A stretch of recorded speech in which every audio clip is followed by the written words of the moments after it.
What it is, what it do, what it is, lads and ladettes. I am the HNIC, the head nerd in charge of Gamers, Nerds, and Geeks United, Dakota Griswold. And sometimes being the head nerd in charge is pretty exhausting, and sometimes you got to take a day off. So I apologize for my absence yesterday. I really needed the mental health day. With all of the things that's going on with me, the channel, being a single, this stuff just catches up to you, and all of the other stuff that's just going on in the real world, it definitely gets exhausting. But I only needed a day. I am back and in full effect. Let's get into the appetizers, and this is a juicy one here, right? I want to talk about all of the news from yesterday, today. This is Yesterday Today, where we bring you some of the biggest gaming news you may have missed from yesterday, today, and not the other day, because I wasn't here, because I took the day off. Anyway, so Jason Schreier, of course, the plug, one of the most ultimate plugs in the gaming industry. He told us, according to his sources, that Final Fantasy 16, yes, I still can't believe that I'm actually saying this, because everybody jokes about it. I'm like, hey, are we going to see this anytime soon? And then we see it at this PlayStation 5 event, and it's just like, yo, fam, this game looks fire. It looks crazy. And the fact that Jason Schreier said it has indeed been in development for at least 4 years. 4 years. And that it also might be coming sooner than you think. Hold your phone. Hold the phone. Hold your horses. Hold whatever you got to hold on to. What you need to understand is this is Square Enix. Don't expect anything until the game is in your hand. Take everything with a grain of salt, okay? Because one thing I've noticed is the Final Fantasy fan base, the Kingdom Hearts fan base, all the kind of the same fan base, because those games come together in a sense. These people, that fan base, take these games very seriously. And if you are one of those hardcore Final Fantasy fans, please take it easy. Take this with a grain of salt. There was a guy on my social media that when they delayed Final Fantasy VII Remake, well, part 1, he said, oh, I'm canceling my pre-order because this. And I'm like, you got to calm down. Games get delayed. Sometimes there's creative differences and stuff like that. Or in this year's instance, there is a pandemic. So let's just bear with them. The game looks phenomenal. You're excited to play the game, right? So with all of these other games coming before it, you don't throw a fit, because listen, it's going to come. Just make it vocal. Yo, I can't wait. Hey, I'm really excited. Just be vocal about it, but don't be angry about it, because it takes a lot to develop games. I'm not a game developer. I don't really know how hard it is. And some people who might be watching this video, they aren't YouTubers. They don't know how hard it is. They think they can sit right in front of the camera and just start talking. Everybody doesn't have the gift like your boy the Grizz, but I don't have the gift of gaming development. So let's give them let's give them some time to really work on the craft. The game looks amazing as it is, right? Well, let's get them some time to work on it further. It's a PS5 exclusive, console exclusive. So let's give them time. Now, and speaking of exclusives, but not really, right? So earlier this year in March, I actually took the day off. Doom Eternal came out, right? I actually took the day off for Doom Eternal. And you know what happened? Do you know what happened? That's when the pandemic and everything shut down. That's when the pandemic hit. And then I lost that vacation day at work. Yeah, this year sucks. But I tell you what doesn't suck, Game Pass. Why? Because Doom Eternal is coming to Game Pass October 1st. That is in 2 weeks, everybody. Doom Eternal, if you haven't bought it for some reason, it comes to Game Pass October 1st. Game Pass continues to prove that it is one of gaming's greatest values. And I will tell you that Doom Eternal is one of the better games this year. It is also one of the hardest games this year. My foolish self decided to play this game on hard for a good 5-6 hours and was wondering why I was getting my butt kicked so bad. Then I put it on normal and still was wondering why I was getting my butt kicked. But you know what? I stood the test of time. This ain't no Dark Souls game, so it's not as punishing. But Doom Eternal is one of the greater games, period. I love Doom 2016, and then Doom Eternal, they just pretty much goes and they capitalize more on it. The music don't hit as much, and I'm not even a death metal fan like that, or metal in general, but the way the music hit in Doom 2016, it ain't the same effect in Doom Eternal, but the music is no slouch. Don't sleep on that. Hopefully you get to experience this if you have Game Pass in 2 weeks. Seriously, I highly recommend this game. And honestly, I still have it physically, not getting rid of it, but I might go back and buy it. Go back and finish it a second time. Because you see, there is an expansion coming out for it, and I do believe November. Which makes me wonder, is this expansion straight up hitting Game Pass? Yeah, that's something to think about, given the fact that this is a Microsoft-owned property now, right? Let's move on to the next bit. And well, we had a whole lot of hubbub about Sega possibly being bought out by Microsoft. And well, it's probably not happening. But what is happening is a Yakuza movie. Yeah, Yakuza has a movie that is in development. They're waiting for somebody to script it, but Sega is partnering with 1212 Entertainment and Wild Sheep Content to make this movie. Honestly, I've only seen clips of the Yakuza games. They seem very interesting. They seem fun, but I could only imagine where they would go with a movie. That probably would be insane, because Like a Dragon seems like it's way left field. But then again, I am not a Yakuza fan. I have no idea how ridiculous some of these games have gotten, but I do know that they were fun. What I am hoping is, I don't know how much, what was it called? The Yakuza, the zombie-like game, Yakuza Soul. I don't remember what it was called. But maybe they'll put that in the movie somehow, mesh it together. I'm always really nervous when I hear about a game series being made into movies. I mean, just look at Resident Evil. People, those are good movies, but those aren't loyal to the games. And honestly, I feel like those movies basically they're just like, yeah, let's do this with the movie, with the games. Some of these games got real action oriented, and then just really got back to the root of horror with Resident Evil 7. But Yakuza, a movie? I'm interested, because Sonic, which I still haven't seen, was actually loved by a lot of fans and critics alike. So what's to say that Yakuza isn't going to be as good? Now let's move on to let's just get some Microsoft in there, right? Because of course pre-orders happened this week, and well, same fiasco that happened with the PS5 is happening with the Series S and the Series X. That's 2 SKUs now. Of course, the same for the PS5, but it's sold out in 20 minutes in Japan. Yes, Japan, where they were selling the Xbox One as a DVD player. Yeah, Xbox is seriously really trying to get on the Japanese fans' side. They're getting JRPGs. They have freaking Dragon Quest. Dragon Quest is going to be on Game Pass. They're really trying here. I really, really want Xbox to succeed. I want PlayStation to succeed. I want everybody to succeed, period. Because competition is great. It is healthy for the business. It's healthy for us because we get better stuff out of it. With them selling out in Japan, honestly, I want to know how many units actually got shipped or pre-orders or were given to Japan. I feel like Xbox may have been on the side of caution because they don't really sell a lot over there, but they also have Xbox Japan studios and stuff like that.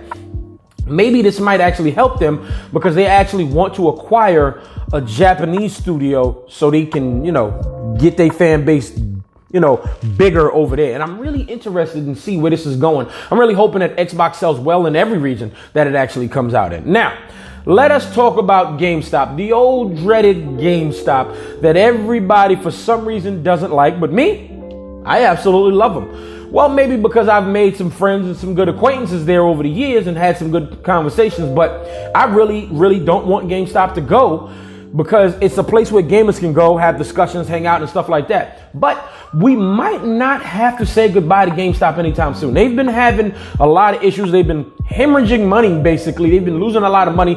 They closed over about 450 stores, or at least they are going to over this year. But get this. 10% of the shares were bought into GameStop by one of the co-founders from Chewy. Yeah, the website where basically you go and order food and stuff like that for your pet. Yeah. So let me give you a quick rundown. This is from Market Insider, right? GameStop surged 28% on Tuesday after a report from Bloomberg detailed a yet-to-be-revealed investment plan for the retailer to expand into e-commerce and rival Amazon. This actually probably shouldn't have been an appetizer. This is a bigger story, right? But Ryan Cohen, who's the co-founder, he bought 10%. And he said, yo, look, we could probably compete with Amazon. I have no idea what they're going to do. I'm really interested. They're going to ship a lot of merchandise a lot faster. I am so interested because this is a really, really interesting type deal here. GameStop, that was just dreaded, that where if you just bought the game yesterday and you bought it $60 and they only giving you like $20 back, well, things might change if they're trying to compete with Amazon, because if you go and look at a certain game and GameStop is giving you 17, and meanwhile Amazon is probably giving you 27, $10 more, something like that. I've seen it myself. But the only thing is you have to go through the shipping or drop it off and stuff like that. You can't just walk into a GameStop. So if GameStop decides to compete with Amazon, you can ship stuff to them or get it shipped to you, or you can still walk into a store. Now, Amazon stores are a real thing, but they aren't all around America. It's not a whole bunch of them there.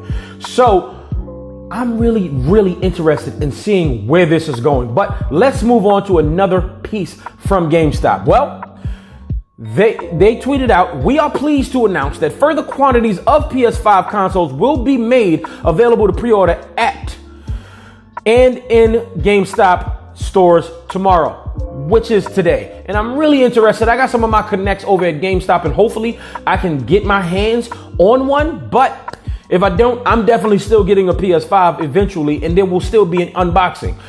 There has been too much of scrambling, and I really, really, really kind of, I'm a little on the fence of let me go outside and go get online and do all of this stuff. Not during COVID, man, not during a pandemic, and it's a little annoying the way all of this was handled. But they letting us know that GameStop is letting us know that they will have more pre-orders available. Here's hoping that you, the viewer watching this, can get that pre-order if you haven't already, and if you happen to have a second one, go ahead and holler at your boy on social media and tell me, "Hey, Chris, I got an extra PS5. You want in?" Yeah, let your boy know. All right, lads and ladettes, let's get into the real meat and potatoes. This is why you hear some of the real big news. And well, you heard that the fact that we're going to buy Miles Morales on the PS5, right? And if you get the Ultimate Edition, it includes SpiderMan from the PS4 from 2018. But that's if you pay $70. But if you have Spider-Man on the PS4 already, free upgrade. No problem. You ain't got to pay nothing extra. But you basically got to pay $10 extra just to get it on the PS5. So Sony released an official statement, and it's confusing. It's a lot of word salad here. So let me just read the statement. Marvel Spider-Man Remastered is an enhanced version of Marvel Spider-Man, and is included as part of Marvel Spider-Man's Miles Morales Ultimate Edition for the PlayStation 5. In addition, players who purchase Marvel Spider-Man Miles Morales on PlayStation 4 can upgrade at no additional cost to the PS5 version of Marvel Spider-Man Miles Morales and can take advantage of paid upgrade to download Marvel Spider-Man Remastered. I am exhausted from saying the word Spider-Man. Marvel Spider-Man. But there's still more. So, there are no plans currently to offer Marvel Spider-Man Remastered as a standalone. Players with a copy of Marvel Spider-Man for PS4 can purchase Marvel Spider-Man Miles Morales Ultimate Edition to experience Marvel Spider-Man Remastered on PS5. Marvel Spider-Man for PS4 will be backwards compatible on the PS5. Okay. So now after I done read that out aloud, because I read this to myself before and I was a bit confused, but now that I read that aloud, this is what it sounds like they're saying, right? Now you can buy the Miles Morales Ultimate Edition and get that PS5 version of Spider-Man from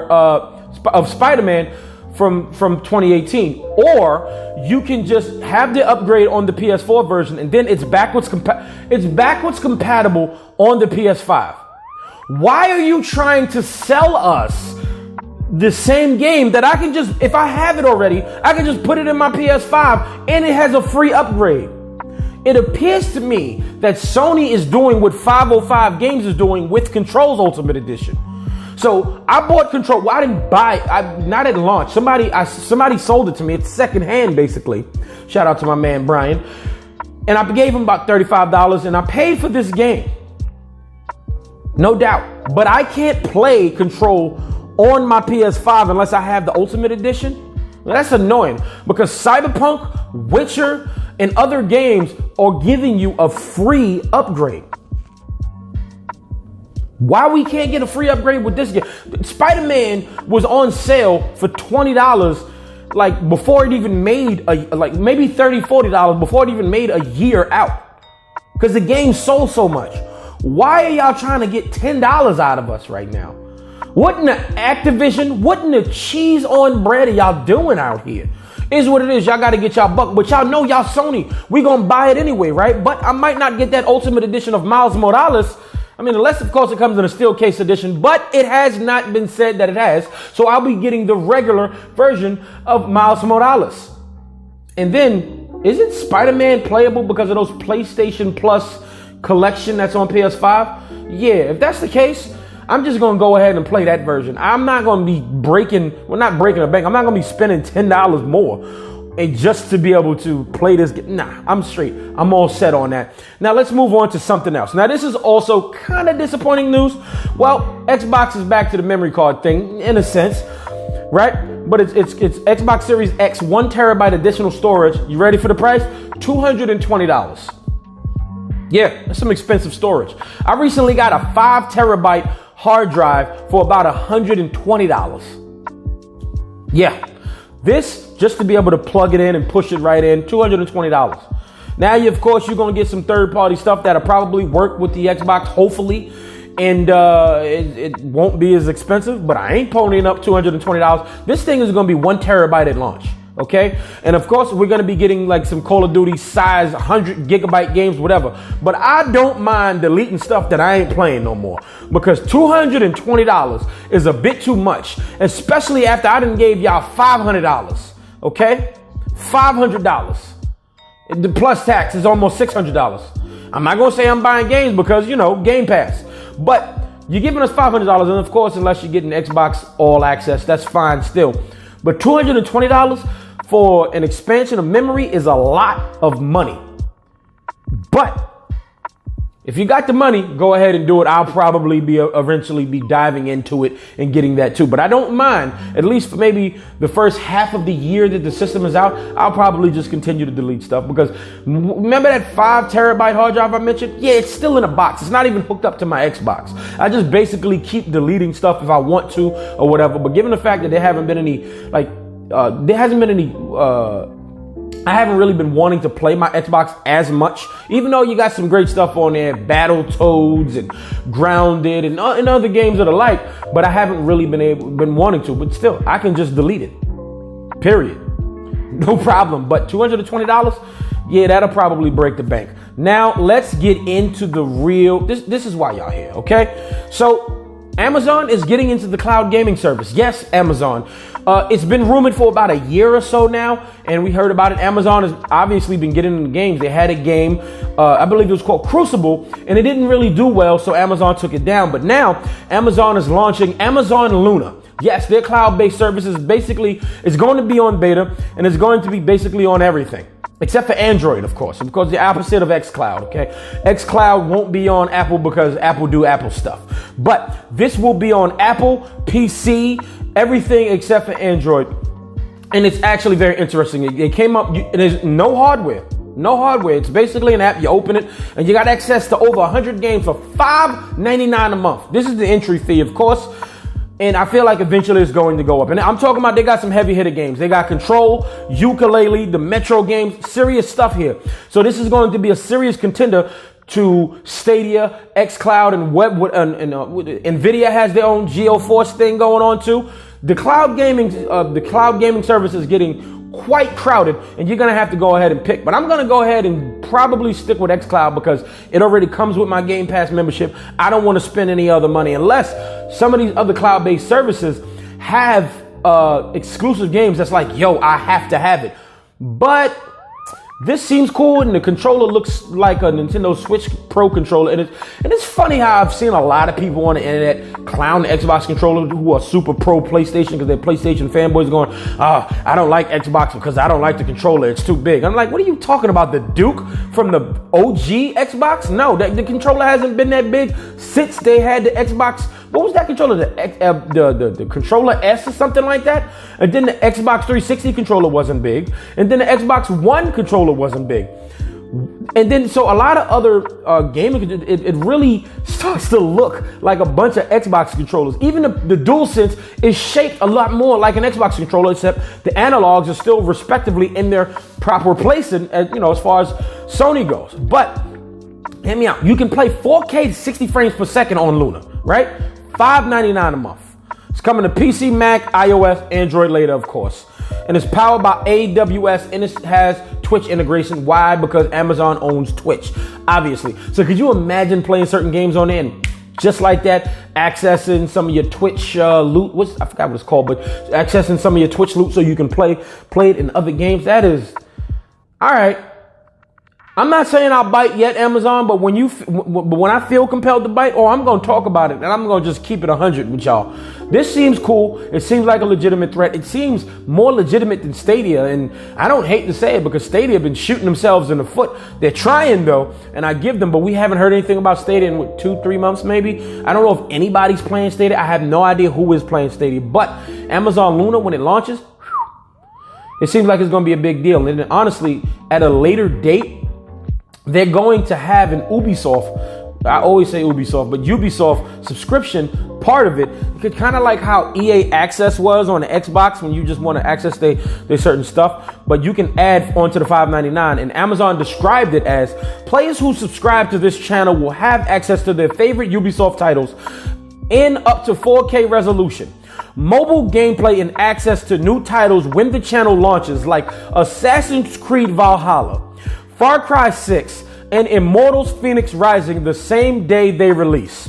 This is the first of multiple Luna game channels in development, where customers can play games from their favorite publishers and genres. I don't think people realize how monumental that is. Now, they just said you can play it, but they didn't say how long you can play it. So say you want to play Assassin's Creed Valhalla, but you don't want to pay $60, $70 or whatever. And then you sit there and you boot up Luna and you can play it right there. Do you get to play the whole game, or do you only have a certain amount of time to play it like EA Access is? I'm really, really curious to hear more about this, because this actually sounds like a legitimate threat to cloud gaming. And it sounds like, hey, like this is going to be a big, big deal. But they got some heavy hitters on there from jump. But they're going to have access to over 100 games. Whew. Amazon is trying to play hardball. They're getting in there. And the cloud gaming service business, I guess you want to say, is becoming such a big deal. And I'm really excited about it. I'm not sure if I want to get into it, but our internet is only going to get better. Phones are 5G and everything now. And Wi-Fi is going to continue to get better and better range and stuff like that. We got 5G Wi-Fi, okay? If you come out your house and you're connected to the 5G, you can still go across the street and your phone is still connected to your Wi-Fi. That's insane. So could you imagine what's going on with these cloud-based services and what's going on for the years to come? I'm really, really interested. But lads and ladettes, hit the like button if you haven't already. If not, hit the dislike. It's all good. If you're new here, subscribe and scroll up to all so you know when your boy is posting. Go ahead and share this with your aunt, your uncle, your cousin, your sister's cat, your dog, whatever. Everybody that's interested in games, so you know where the good news is coming from. Lads and ladders, thank you so much for watching, and this video is finito.